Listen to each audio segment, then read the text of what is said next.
don't know. I got my dog. I got my stress-free, calm house. There's not a fucking eggshell in sight. And guys, I am just thriving. Hey friends, welcome back to my channel. I'm AmandaMuse, and today's video is all about resetting my life post-separation, what I've been doing in terms of my routines, honestly. So it's like the reset of routines, how I go about my day. And I thought how I would do this is break it up when I'm like with the kids versus without the kids. And I want to talk a little bit about daily routines, wellness habits, parenting adjustments, and then of course, new goals. So I'm really excited to share this with you.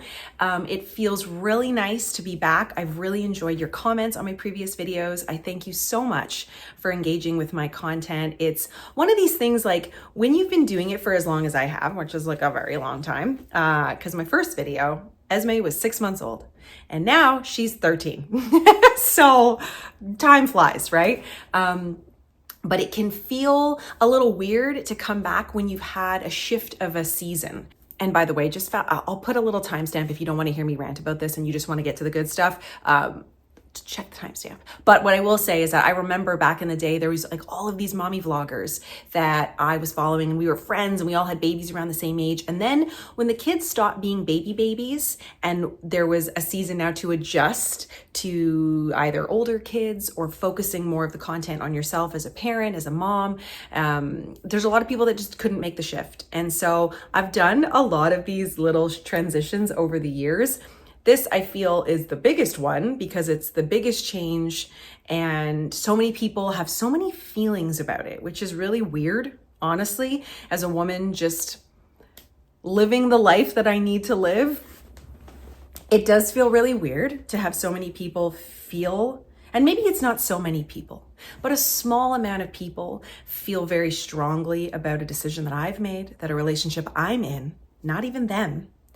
It's so weird. It is. Anyway, it's a very weird feeling. So it's felt harder to come back this go around. And I'm really grateful that I'm sitting here right now with the mindset that I have right now, with the feeling that I have right now, and that I know I'm in the right place. I know I'm making the right decisions for myself. And that doesn't mean it's easy, but I'm glad to be sitting here talking to you. So with that said, we will now get into the routines. Have my trusty notepad here and I was writing out some notes, and something that I found kind of interesting is that oddly, maybe not so oddly, when I made the adjustment from my home to here, from a married person to a single person, I'm gonna be honest with you, not a lot shifted in terms of what I do on a daily basis because I did so much by myself. And that is just the truth of it. I have paid the bills forever. I've done all the yard work. I've done all the garbage taking out. I mean, yeah, there were times where it was shared, but I'd say predominantly it was me. I just know how to manage a home.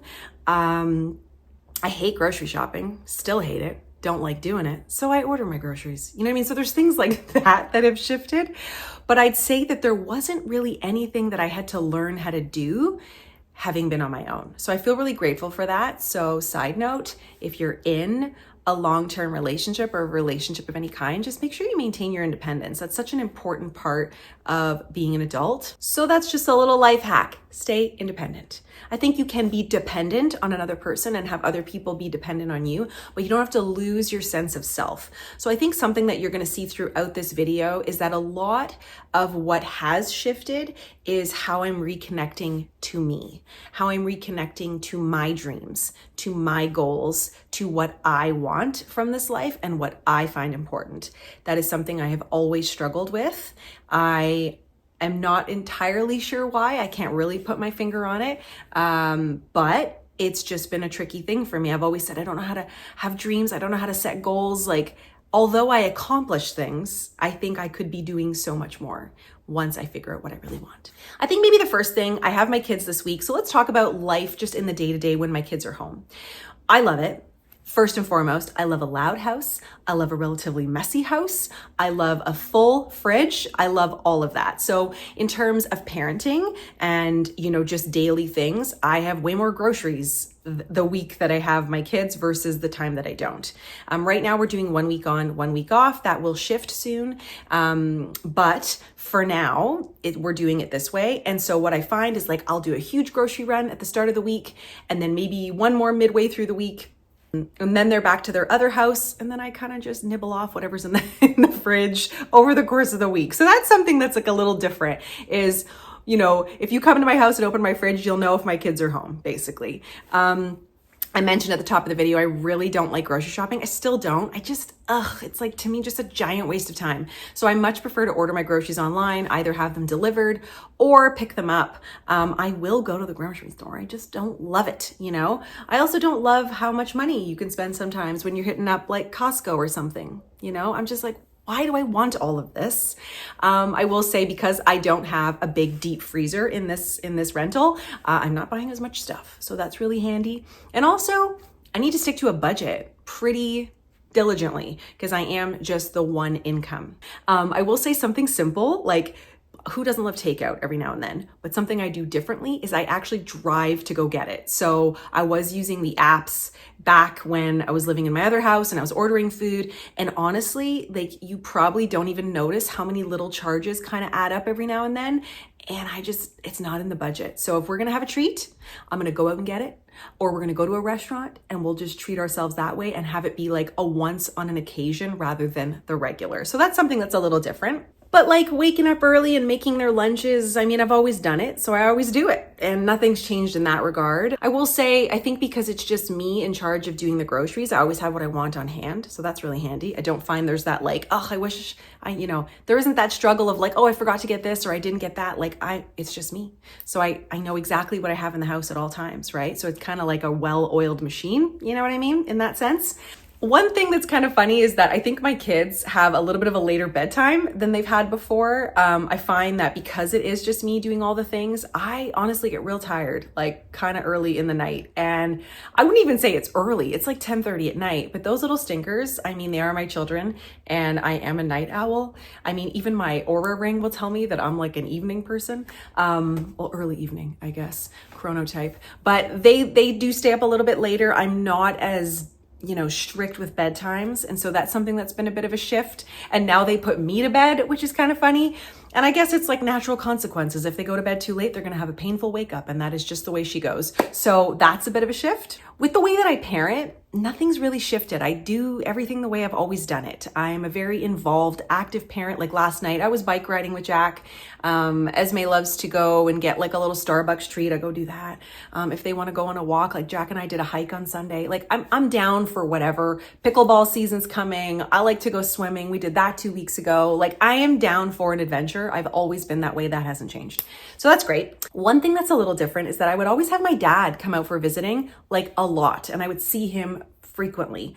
That has shifted a bit because I find when I have my kids, I just want to have them on the weekend. Like I want to soak up all their energy and I don't really want to share them with anybody else. So then I'm not inviting people out. And then what happens is on the weekends I don't have my kids, I'm not inviting my dad out because I'm like, what, you just want to hang out with me? Like you probably want to see the kids too. And then, so I'm just not seeing my dad as much, which is a little weird. So I talk to my dad, I do a lot of phone calls with my dad, and now we're just more intentional with the times that we do visit. So my birthday's at the end of the month, and then my cousin's birthday is like mid-May. And so we're doing like a joint birthday party at the beginning of May, and we're going to have like the whole family come out and we'll celebrate. But like, I just have to be more intentional, where in my previous life, it was just dad was always over. So that's a little shift. And then one other thing is that with my dog, so I have my dog Honey that lives with me full time. And then I do have my other little dog who lives at the kid's other house, but I don't really see the little one as much, which sucks.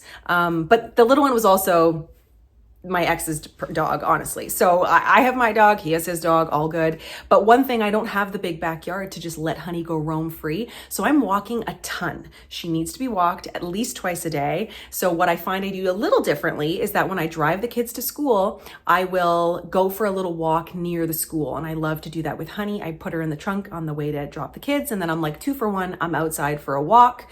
When I don't have the kids, I'm also intentional. I do a little walk around the neighborhood, and then often I'll take her for a hike in the forest. I love forested hikes, so I'll go do that with her. But it's definitely like I don't miss a walk anymore. Where in my previous life, sometimes I would fall into a little rut and I just wouldn't leave the house for a while. I could get really down depending on the weather, depending on circumstances, and find myself just like not going outside. And so that is just not an option anymore. I'm out there, I'm getting that sunlight.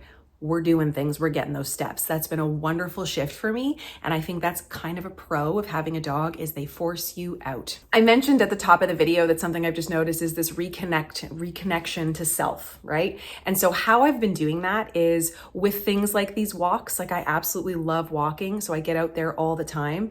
I have been getting back into the workout situation. When I was in an Airbnb rental, I was close to an Orange Theory studio, and so I was doing that a lot. Then when I moved here, it's like it kind of got lost in the shuffle, but I'm going to be restarting pretty soon. I found an Orange Theory close to me. I'm looking at getting back into it. I do have my Peloton like right here, and I've been doing that a bunch, but I want to get back into the weightlifting. You know, I am 40, I'll be 41 in a week, and I know how important weightlifting is, and I just feel so good when I work out. And so I'm really excited to get back into that. It just felt like I had so much on my plate that I just couldn't find a spot to put that. I am feeling far more settled in my space and in my new life, and I'm finding that I think I can make room for that now. So I'm excited about that. So I've mentioned the walks. I've mentioned how I've just been taking care of myself nutritionally, like I'm eating well, I don't miss a meal. I try to drink a lot of water, like all that good stuff I know is gonna make me feel good. Take the supplements I enjoy, you know? And then something I've been doing, and I do feel that it's wellness, is reconnecting to people in my life and rekindling certain friendships. So I shared a vlog, I'll pop it up here. It was actually my first video back, or second video back, with my friend Jamie, my childhood friend. And she's been in my life for a very, very long time. And in the last few months, we now have upped our FaceTimes to at least once a day. And I never had that before. I just don't think I was in an environment that encouraged that kind of connection. I don't know what happened. I don't know why certain friendships fell apart, but they have found me again, and it's so special and means so much to me. And I just love that frequency and the just the ability to be like, hey, I have this thing, I'm gonna call her. I don't have to text her, you know? Similarly, my sister and I have been doing this for years. I have kept in contact with my sister like often. My sister's 10 years younger than me. But I feel like in recent years, she's become a mom, and that sort of like brought the age difference, kind of made it more equal. And, gets me a little emotional. Didn't expect to get a little emotional in this, but I find that like when I was going through, we're not going to cry because we did our makeup today and we're going to hold it together. But we'll say this, I'll just get it out quickly. But at the start of all of this, she was my absolute rock. She heard a lot. She saw a lot. She has been so consistent in her love and support for me. We are not going to go into the specifics because it's making me too emotional, but she's like everything. Is this what the young people do? I'm old. But she's literally everything to me. And I talk to her pretty much once a day, Monday through Friday. I give her the weekends to have a break from me and my drama, and then I'm back at it on the next Monday. I'm obsessed with my niece. I love talking to her on FaceTime. She's like 19 months old, I think now, maybe 20 months old. Anyway, she's a peach. I want to take a little bite out of her. She's so delicious. But it's this reconnection to my support system and rebuilding it because it wasn't there for a really long time. Little miss, I could do everything on my own. I'm so strong. I don't need a damn person. Well, let me tell you, I do need people, and I need those two women in my life, and they're just so special to me. I've also been rebuilding my relationship with my mom. We talk a lot. She's been a super support. My dad always consistently, hello, always, always and forever.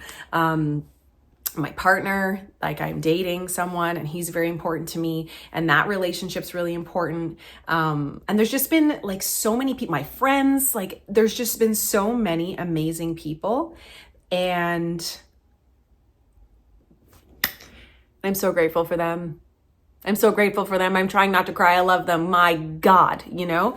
So that's been a huge part of this. I think sometimes when you're going through, or I guess I can only speak for myself, when I was going through some really tricky stuff, I isolate and I don't share and I keep secrets. And secrets is, you know, how things fester. And you don't have to endure life alone. Like, you can have support people. It is not a bad thing. And just because people are imperfect, that's okay. Like, you can still have them in your life. I am imperfect. I hope people still have me in their life, you know? And it's like, you can just allow people to love you in the best way that they can. And just take it, you know? And I think sometimes there's times where you're providing all the love and showering people. And then there's other times where you're receiving the love, and that's okay. And I'm in the receiving love right now. I need all the love I can get. So that has been a huge part of this resetting my life and my routines. Literally, it's like I treat it like a business meeting every morning. Around 8:30, 9 a.m., I have a call with my sister and we do a little update and a check-in, and it is a huge part of my mental health. So that's a big one. It seems so minor. Even as I'm saying this to you, I'm like, that's really, yeah, it's that important to me. Like, it's that important. So I'm obsessed with these people. I just love them so much. You know what I mean? Also, as I'm sharing this, I think a big thing is that I've just kind of always felt like I had to do life alone or like be a lone wolf. And I do think that that has served me well up until now. And then I'm still a very independent woman. I just am independent and need people. I can do life alone, and I also would like to be loved, you know? So, huge thing. In terms of mental health, I am continuing talk therapy. I've kind of done talk therapy like my whole life, off and on. In the last few years, it's been a once a month type of thing, and it still works really well for me. I absolutely adore my therapist.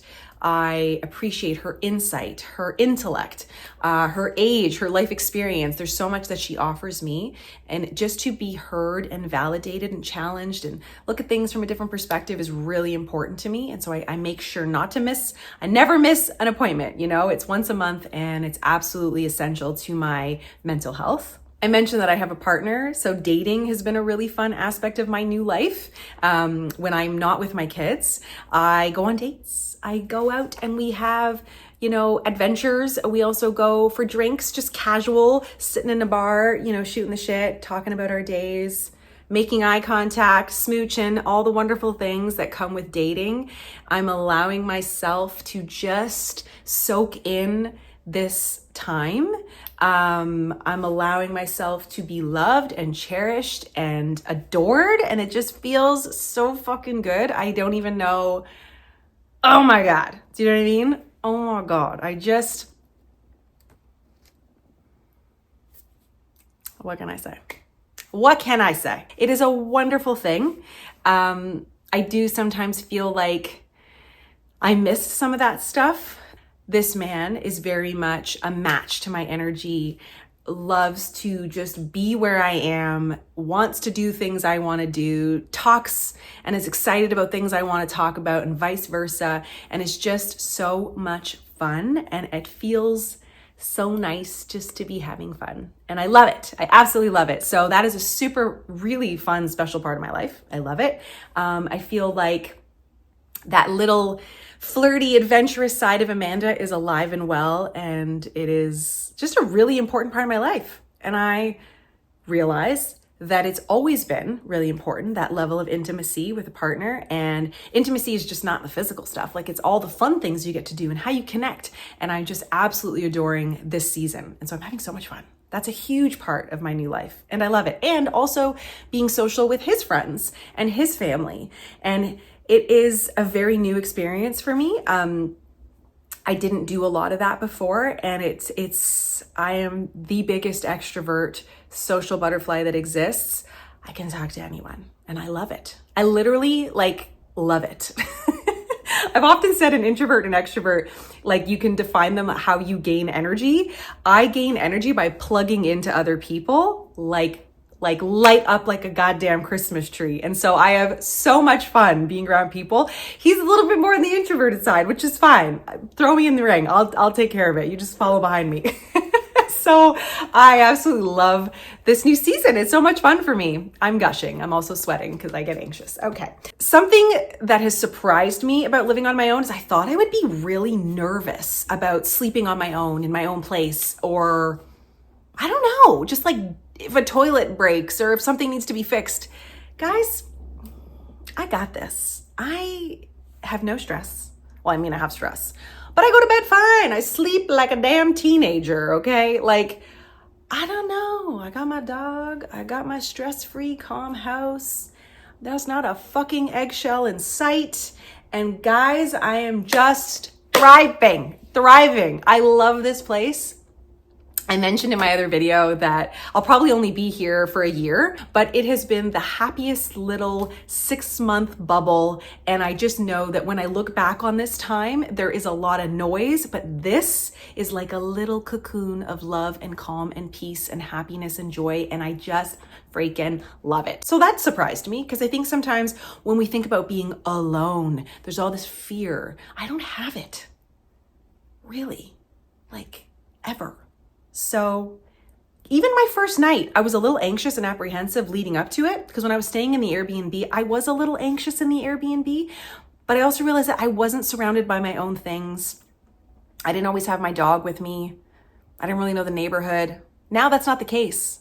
My house is filled with all my own stuff, my kids' things, my dog, I don't know. I'm just not worried like that anymore. So that was surprising, truthfully. Parenting adjustments. I think the biggest parenting adjustment and the adjustment to my routine is that like decision making is a little tricky, because obviously I am not they have another parent. And so we use a co-parenting app when we have to make decisions. So it can be a little bit annoying. And I'm sure most people who use a co-parenting app would agree, because it's typically not instantaneous that you get a response. And what if the co-parent says no or doesn't agree with what you're doing? That's a factor. So that's been kind of an adjustment, but I mean, it is what it is. I mean, I'm a very much go with the flow kind of girl. So you gotta make lemonade sometimes, And then in terms of new goals, I think the biggest thing is obviously my back to school life. It's going back to school. It's figuring out that, yeah, that's what I really want. I have some career aspirations that I'm working on. It's creating and maintaining a consistent content calendar, showing up for my audience, for myself. It makes me feel really good to produce content that I love and enjoy and connect with you guys. Obviously, making money is super important as a single mom. Like, these are goals that I have, and, baby steps. What does Amanda want? How does Amanda plan to achieve it? It sounds so simple. It's not something I've really ever been that great at, and I'm working on it. And there's no noise. It's just me. So when I ask that question, I'm not asking for anyone to answer it for me. It's just what I want coming from me. And it feels fucking great. Excuse my French. Okay, on that note, I'm gonna wrap it up. I gotta go get my kids from school. So thank you so much for watching this video. I appreciate you. And let me know what you'd love to see next from me, and I'll catch you in my next video. Bye, guys.